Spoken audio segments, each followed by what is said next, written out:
Hi friends, welcome to Sai designer boutique. எனக்கு கொஞ்சம் கோல்டாக இருக்கனால வாய்ஸ் இப்படி இருக்குது, கொஞ்சம் அட்ஜஸ்ட் பண்ணிக்கோங்க. இன்றைக்கி என்ன பார்க்க போகிறோம்னா, ஒரு க்ளீனிங் ரொட்டீன் மாதிரி பார்க்க போகிறோம். நம்ம மற்றது எல்லாமே ஆயிலை ட்ரைன் அவுட் பண்ணிவிட்டு க்ளீன் பண்ணியிருப்போம், கீழே ஃபுல்லாக க்ளீன் பண்ணியிருப்போம்.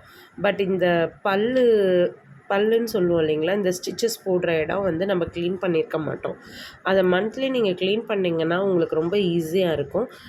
அதில் டஸ்ட்டு நிறைய போய் அண்டி இருக்கும், பட் நமக்கு தெரியாது எப்படி க்ளீன் பண்ணுறதுன்னு சொல்லிவிட்டு அதுதான் இந்த வீடியோவில் பார்க்க போகிறோம்.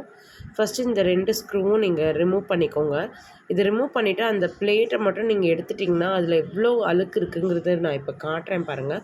எல்லாமே நம்ம தைக்கிற துணியோட டஸ்ட்டு தான் உள்ளே போய் அப்படியே செடிமெண்ட் மாதிரி படிஞ்சிருக்கும். நம்ம இப்போ அதை எடுத்துகிட்டு நம்ம இது பண்ணலாம் பாருங்கள். எப்படின்னோடனே வந்துருச்சு பார்த்தீங்களா? இப்போ பாருங்கள், இதில் எவ்வளோ அழுக்கு இருக்குதுன்னு சொல்லிவிட்டு இந்த மேல் இதுலேயே நம்ம ஃபுல்லாக க்ளீன் பண்ணிக்கலாம். இதை க்ளீன் பண்ணதுக்கப்புறம் நீங்கள் வந்து ஒரு ப்ரஷ் வச்சோ இல்லை ஒரு நீடில் வச்சோ நீங்கள் அதை வந்து உள்ளே இருக்கிறதெல்லாம் நீங்கள் ரிமூவ் பண்ணலாம். அப்படி ரிமூவ் பண்ணும்போது எல்லா டஸ்ட்டுமே வந்துடும். இந்த மாதிரி நீங்கள் மந்த்லி பண்ணும்போது உங்களுக்கு இவ்வளோ டஸ்ட்டு வந்து சேராது. நான் கிட்டத்தட்ட ரொம்ப நாள் ஆகிடுச்சு, ஒரு 6 மந்த்ஸே இருக்கும் நான் க்ளீன் பண்ணாமல் விட்டு. ஸ்டிச்சிங் நிறையா இருக்கிறவங்களுக்கு தான் இந்த டஸ்ட்டு கொஞ்சம் அதிகமாக சேரும். எப்போயாவது ஸ்டிச் பண்ணுறவங்களுக்கு இது அதிகமாக இருக்காது தான். பாருங்கள் எவ்வளோ அழுக்கு வருதுன்னு பாருங்களேன். எப்படி அப்படியே செடிமெண்ட் ஆட்டம் படிஞ்சிருக்குன்னு பாருங்கள், எவ்வளோ அழுக்கு படிஞ்சிருக்கு. ஸோ அந்த உள்ளே எல்லாம் நிறையா வந்து இந்த இது போகாது. ஸோ அந்த இடத்துக்கெலாம் நீங்கள் வந்து நீடில் வச்சு நீங்கள் வந்து பண்ணிக்கலாம். இந்த மாதிரி ப்ரஷ் வச்சு க்ளீன் பண்ணுங்கள். இப்படி க்ளீன் பண்ணும்போது எல்லா டஸ்ட்டும் வந்துடும். உங்களுக்கு மிஷின் வந்து ரொம்ப ஃபாஸ்ட்டாக வந்து ஓட ஆரம்பிக்கும். அப்புறம் இந்த இடத்துல எல்லாம் டஸ்ட் இருக்கனால ஆயில் வந்து அதிகமாக எடுக்காமல் இருந்திருக்கும். ஸோ இப்போ இதை க்ளீன் பண்ணும்போது ஆயிலெலாம் திரும்ப எல்லா இடத்துக்கும் போய் மிஷின் வந்து ஈஸியாக ஓட ஆரம்பிக்கும்.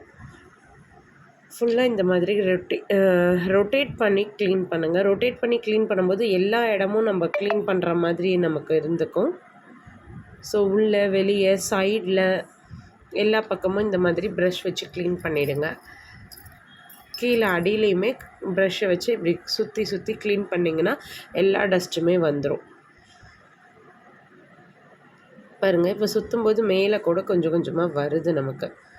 பார்த்திங்களா எப்படி வருது பாருங்கள். இப்போ சுற்ற அந்த அடியில் இருக்கிற டஸ்ட்டு முதற்கொண்டு எல்லாமே வர ஆரம்பிச்சிடும். நெக்ஸ்ட் வந்து அதுக்கு கீழே இன்னும் கொஞ்சம் ஸ்பேஸ் இருக்கும். அதில் வந்து நீங்கள் நீடில் வச்சு இந்த மாதிரி நீடில் வச்சு நீங்கள் க்ளீன் பண்ணும்போது நிறைய டஸ்ட்டு சேர்ந்துருக்கும். அது எல்லாமே உங்களுக்கு வந்துடும். பாருங்கள், எடுக்க எனக்கு டஸ்ட்டு எவ்வளோ வந்துட்டுருக்குன்னு சொல்லிவிட்டு ஒரு 6 to 7 months இருக்கும். பாருங்கள் எவ்வளோ பெருசு வந்ததுன்னு பாருங்களேன். ஸோ அப்படியே நீங்கள் அதை ரிமூவ் பண்ணிவிட்டு டோட்டலாக ஃபுல் ஃபினிஷ்டாக நீங்கள் க்ளீனிங் ரொட்டீன் பண்ணிட்டீங்கன்னா மிஷின் வந்து ரொம்ப வருஷத்துக்கு நமக்கு வரும். இந்த ஜாக் மிஷினை பொறுத்த வரைக்கும் நம்ம ஒன்ஸ் நம்ம இன்வெஸ்ட் பண்ணுறது தான், திரும்ப நம்ம வாங்க மாட்டோம் அதிகமாக இன்வெஸ்ட் பண்ணி. ஏன்னா இது 20,000 இப்போ 24 வரைக்கும் இருக்குது. ஸோ நம்ம இப்போ ஒன்ஸ் இன்வெஸ்ட்மெண்ட் பண்ணோம்னா திரும்ப அதுக்கப்புறம் இன்வெஸ்ட்மெண்ட் பண்ணோன்னா நம்மளுக்கு அந்தளவுக்கு இது பண்ண முடியாது. ஸோ இந்த மாதிரி க்ளீனிங் ரொட்டீனெல்லாம் நம்ம மந்த்லி ஒன்ஸ் நம்மளே பண்ணிக்கிட்டோம்னா மெஷினுக்கு ரொம்ப லைஃப் இருக்கும், ரொம்ப வருஷம் நமக்கு வந்துடும். ஸோ இப்போ க்ளீன் பண்ணியாச்சு. மறுபடியும் ஃபிக்ஸ் பண்ணிவிட்டு நீங்கள் இந்த இதெல்லாமே ஃபூட் எல்லாமே போட்டுட்டு நீடலும் போட்டு மிஷின் நல்லா சுற்றுதான்னு ஒரு தடவை செக் பண்ணிவிட்டு நீங்கள் வந்து மிஷினை த்ரெட் போட்டு த்ரெட்டிங் பண்ணி நீங்கள் தைக்க ஆரம்பிங்க. ஓகேங்களா? ஃபஸ்ட்டு எப்பயுமே ரஃப்பாக ஒரு தையல் போடுங்க.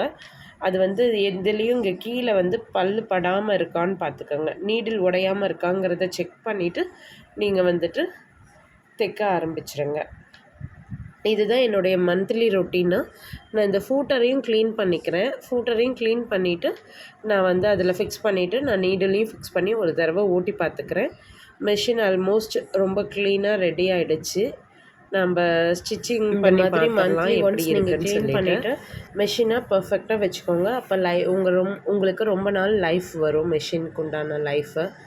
தென் இந்த வீடியோ உங்களுக்கு பிடிச்சிருந்தால் லைக் பண்ணுங்கள், ஷேர் பண்ணுங்கள் அண்ட் சப்ஸ்கிரைப் பண்ணுங்கள். இதுக்குள்ளே ஏதாவது டவுட் இருந்தாலும் எனக்கு கமெண்ட் பண்ணுங்கள். Thank you friends. நெக்ஸ்ட் இன்னொரு வீடியோவில் பார்க்கலாம். பாய்.